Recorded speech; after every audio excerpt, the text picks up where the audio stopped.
Welcome to Business Mentorship, Keeping It Real, where we feature entrepreneurs and enterprise leaders who share their great ideas in our guest blog, found on shareyourstories.online. Our guest is Patricia Muir, an executive coach and podcast host who works with women interested in honing their skills in EQ. And we're going to discuss the executive Encore and the traits she has found in women finding fulfillment after 60. And Patricia joins us from Mississauga, Ontario. Welcome. Hello, Trish. You know, I must admit, I did get some questions from our viewing and listening audience. And the question I think that is on everyone's mind is, how did you find transitioning from a corporate leader to a business owner? You mentioned that in your story. And I think, we've all heard the stats that, in the next few years, there's going to be lots of folks who are sort of looking for a side hustle or maybe taking their side hustle to a full-time gig. So how did you find the transition from corporate leader to business owner? Well, it was something that I sort of had in the back of my mind that I dreamed of. But actually, I was in my early 40s and I worked for a corporation that was one of the, if you want to talk about toxic corporations, it was very toxic. Mm-hmm. And I worked for them for a year. And we all talked about what it felt like to be working for this organization. It was well respected, but how we were all treated, it had almost put us in a situation where we thought we could not leave. In fact, the president would tell us that, you think you're going to get a job somewhere else. It was just horrible the way we were spoken to. And so whether I was fortunate or unfortunate, one day I was called into the office and I was told I wasn't needed anymore. And interestingly enough, when I told my parents, they said, thank goodness. Like, it was a shock at first because I'd never been terminated from a job before. Right. And so you do start asking questions like, what went wrong? Like, what did I do wrong? Mm-hmm. And after a while, I thought, this is an opportunity for me to do what I want to do. I have the skills. I built skills over my corporate life. And I decided I was going to use those and work for myself. And it was a good opportunity for a couple of reasons. My background is in quality. And at that time, there was a buzz around a quality standard in Southwestern Ontario. And I just created my niche on that. And I never looked back. Good for you. Now, you obviously believe in lifelong learning because I know that you're an EQ certified coach. Mm-hmm. And, like you, I'm also certified with emotional intelligence. And give us a little bit of an indication, because when you're working with clients who are sort of looking to up their game, right? So they're clearly interested in making some sort of changes or adaptations to their own work environment or to their own work skills. So what are some of the things that you find that are really helpful when you're looking at the EQ report and getting folks, say, who are in their prime of their career and giving them some tips on how to hone their skills? Mm-hmm. Well, the MHS, Multi Health Systems, has an assessment that I use. Mm-hmm. And that assessment gives a very thorough report on individual emotional intelligence, where a person is strong and where a person has some weaknesses. Now, I always believe that it changes with our life. And that's what I love about emotional intelligence. That's so true. It's not personality. It's something that if we work on and consciously work on something, we can change that. And if we have emotional intelligence, all the composites in balance rather than one being better than the other, then we find coping with life is a lot easier. That frees up our energy to do the things that we really want to do. So when I look at the report, and there's the individual report and there's also the leadership report, and many of the women that I work with want the leadership report because it's very intensive. Like it has so much information about how is this particular composite. So let's take your self-regard. If your self-regard is suffering for some particular reason, during a particular time, like you've been bombarded with a lot of things that give you some self-doubt. And the last couple of years, we all know, Sure. many of us went through cycles of, are we doing the right thing, right? Right. So looking at self-regard and looking at how you can improve that for yourself. And the report and the book that I use alongside of that provides a lot of information on how this affects your life and how this also affects your workplace. And so when I'm working with women, they decide which ones they want to work on. And we try to get them to a balance through coaching and through certain exercises that are that they can go through to be consistent in working on their emotional intelligence, rather than just reading the report and saying, oh yeah, okay, I know I'm low there, or I know I'm high there, and then continue to do the Do same the same old, same old. thing. So yes, the women I work with really do get deep into it. The coaching is around what they want to work on. And occasionally as a coach, I'll say, okay, well, what about this area? You know, have you thought Yeah. about how this is actually affecting your other areas? Right. And so it becomes a very conscious effort towards making change Right. and opening up the energy so that you can bring in some of the things into your life that you want to, especially as we are looking for fulfillment in our 50s and our 60s and our 70s and 80s. Right. And, you know, I love that you've started your podcast. Give our viewing and listening audience a little bit about the behind the scenes to that, because you try to interview women who are finding fulfillment in their 60s, 70s, and 80s. So, what are the types of personality traits, or what are the types of things that you're finding that folks are doing? What types of fulfillment? Some of them actually are coming out of corporate and either wanting to build a business based on the skills that they've built through corporate life, or they want something very different. And I think, Trish, you probably come across this. When women are talking about leadership now, or even running businesses, they say, I want to do it completely different than what I've experienced. Yeah. That quite often means we've heard a lot about empathy over the last couple of years. So they want to be empathetic leaders. They want to know what that looks like. It's not about sympathy, it's about empathy. So there's some learning there.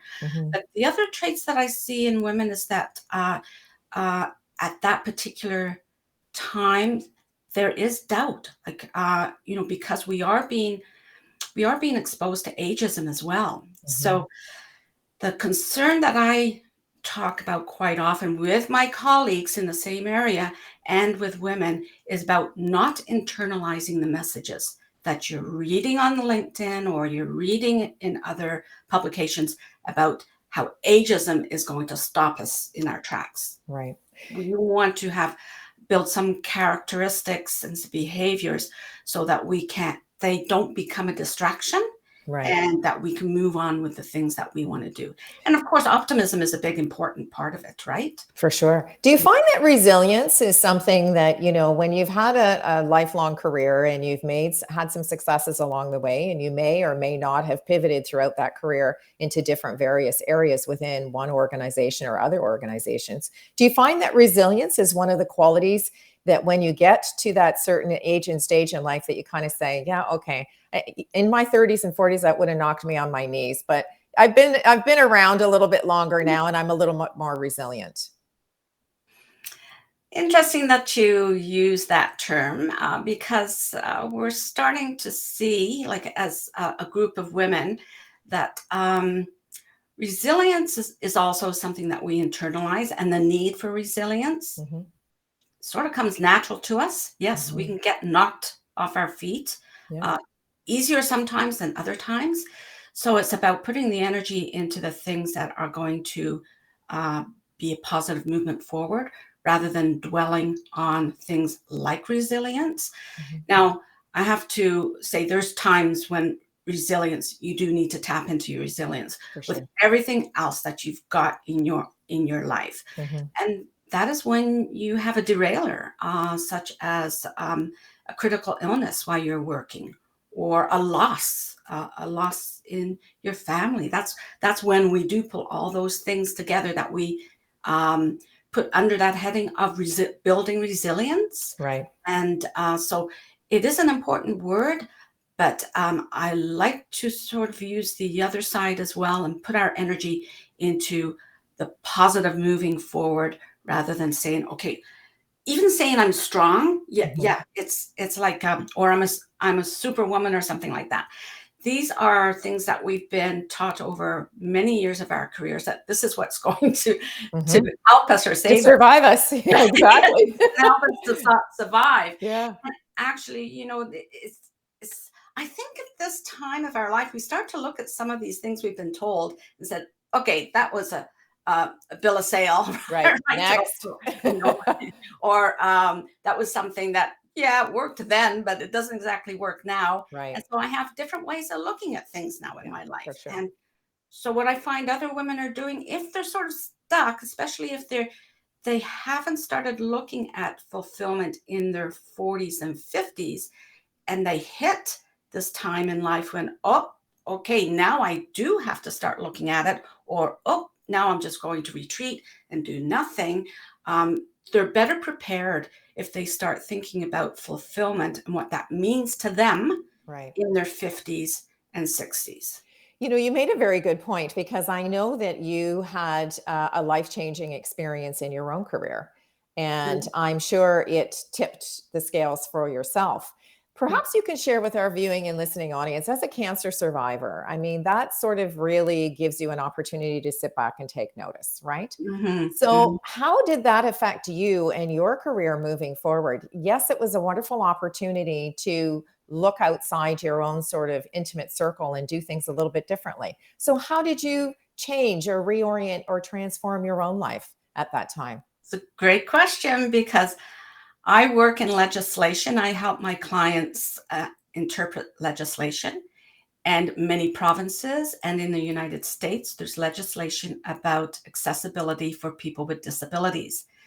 And cancer treatment is considered to be a temporary disability.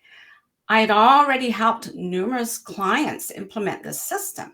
So as I'm going through my own experience, I'm looking at that standard and I'm saying, this is where there's a gap for, especially for women, that their careers could be derailed by cancer. And we need to look at accommodation in the workplace or even in our own business processes. How do I take care of myself? Because women, like, I just love how women behave. They pick up the loose ends and they keep on going regardless. True. And but there's the emotional part of this whole experience that starts to um, affect our resilience and affect our performance. So for me, I was able to, like many of my clients didn't even know I was going through cancer treatment, because I didn't have the type of treatment where it was very physically, people could see it. So Right.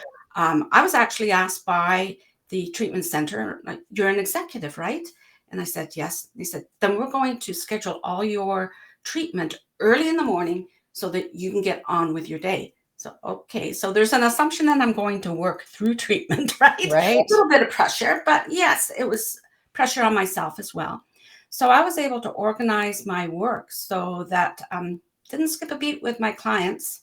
Physically, I was able to handle it. And I told my doctor, as it happened too, my treatment was near the end of the year and into the new year. So near the end of the year, I said to my doctor, I said, yeah, I'm ready to go back full time, right? I can do this. And she said to me, I don't think so. Take a deep breath.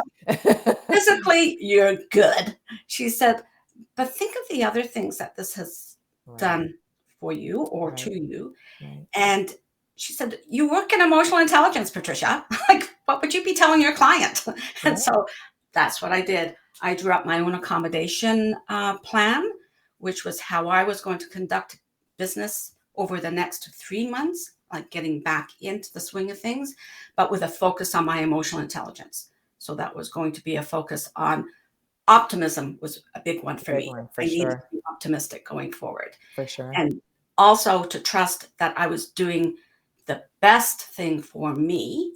And it's not that it's that best thing for me is in a selfish way, but I have to identify what things would contribute to my ability to continue working and what things could put me flat on my back Right.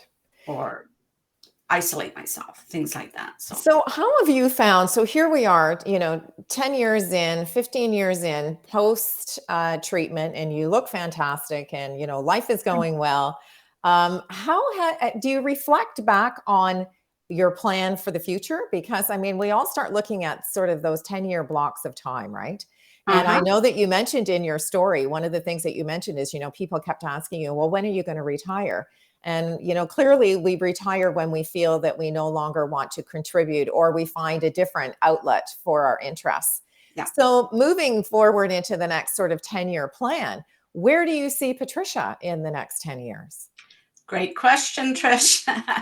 um, I'm going to continue doing what I'm doing now and maybe morph it a little bit.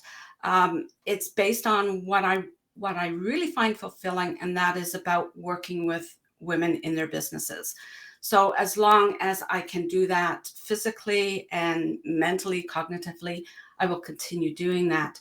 I will create new programs because things are changing for women in business all the time. Right. So I'm very happy to take a look at what I've got from my past, what I can bring in to supporting some of the younger women entrepreneurs and business owners, and even those who are in their 60s that their plan is to have a business, no matter what it looks like Right. in their 60s and 70s, but to help them to create the life they always wanted. Now, not everybody wants to keep on working like Right. in business. Some people want a nice balance of things that they can retreat to. Like, I don't talk about retiring because retiring is about um, leaving everything in the past. And there's a lot of things. And what I mean by that is our work. So Correct. when we retire, we leave work behind. For many of us, work has provided a lot in our lives. Apart from money, okay, apart from our income, it has provided structure, it's provided opportunities for professional development or self-development. And there's still those women that those things are very important to them. So for them just to leave the corporate job and have a package and retire, there's a honeymoon period of about 18 months to 2 years, and then they're looking. They're Right. looking for something that's going to utilize their skills, because this is a big part of it as well. We Sure. have learned so much in our careers that there are new generations that need the wisdom part, not necessarily the skills, because they've got great skills, they're developing skills, but it's the wisdom that we can bring to that next generation, and we continue to keep contributing. And I think that's what's important to many of us, is that we want a way of contributing. That's a really important point because one of the things that we do in the Share Your Story series, as you well know, is we have a mentorship program where you can go to the website, you can take a look at the tab mentor, and you'll see a number of folks who are interested in having a virtual coffee with someone who may be just interested in saying, I read your story, I've seen your interview, I really love the energy that you have. Can you tell me a little bit more about you? Mhm. Do you find that the mentorship piece, that the clients that you're working with are being asked, or the younger folks are seeking them out for about those leadership skills? Um, Maybe not individually, but there are programs available for women entrepreneurs or women who are looking to start a business that pull those mentors together Together. for Yeah. them. Yeah. And I think that was something that we didn't have when we started our businesses. And I think it's become very well acknowledged that there's mentoring goes on both ways as well. Absolutely. So, Symbiotic, right? yeah. For So sure. it's important for the well-being of all of us to really be able to, um, we're fortunate that we have these programs. And I think there's more talk about mentoring. And I think it's something that we need to continue to promote even Sure. ourselves. Yeah. Yeah, for sure. Now, one of the things that we do in the guest blog is we share 3 words of advice. Mhm. And your 3 words are develop your self-trust. So Mhm. give us an indication as to why those 4 words are important to you. I think it's so important now, the challenges that we've had over the last couple of years, there's been so many opinions and so many narratives that I think some of us lose touch with our own wise counsel. And I mean, young people, people in their 50s, people in their 60s, we need to trust that we're doing the right thing for us. And because we'll get a lot of people that try to persuade us another way. Yeah, So we have to build that trust in ourselves. And, I have a mantra that I use from uh, something that my dad offered to me in his last couple of weeks of his life. And that is to take care of yourself. And he didn't mean it in a selfish way. He means like this is our self care that we have to bump up, right? And it's sure. not about manicures, haircuts, and things about that. It's about our emotional self care as well. He says, take care of yourself, do what's best for you. So that means that in any given moment, is this the best thing that I'm doing for myself? And then the last part is don't jeopardize what you've built for yourself. So I use that in nearly everything that I write. It's at the end of my blogs, everything, because it's so important to me that women in particular, um, to so that they don't get pulled into the narrative that they hear outside that is going to be a distraction for them, and they're going to internalize all the negative part and continue the stories. We need to start looking at trusting ourselves to do what's best for us. I think that's really wonderful advice, Patricia, because, we cannot be our best self if we don't take care of ourselves first, right? Mhm. And I think that's a really wonderful way to leave our viewing and listening audience with that piece of advice. So thank you so much for joining me and joining us in our podcast. And certainly we will keep in touch, and hopefully we will be able to meet again in the near future and continue the conversation to talk Mhm. about how things are changing. Maybe in another 6 to 8 months, we can talk about the Yeah. differences we've seen. So thank Yeah. you. Thank you Sure. so much. Thank you very much, Trish. To those who have joined us today, I'd like to thank you for tuning into this edition of Keeping It Real, where we introduced you to the person behind the logo. If you'd like to connect with our guest, you'll find her contact information in the description portion below. I'm Trish Tonai, founder and host for the series. And if you're interested in sharing your business story, visit our website at shareyourstories.online. Thanks again, and we look forward to meeting you next time when we share another great idea.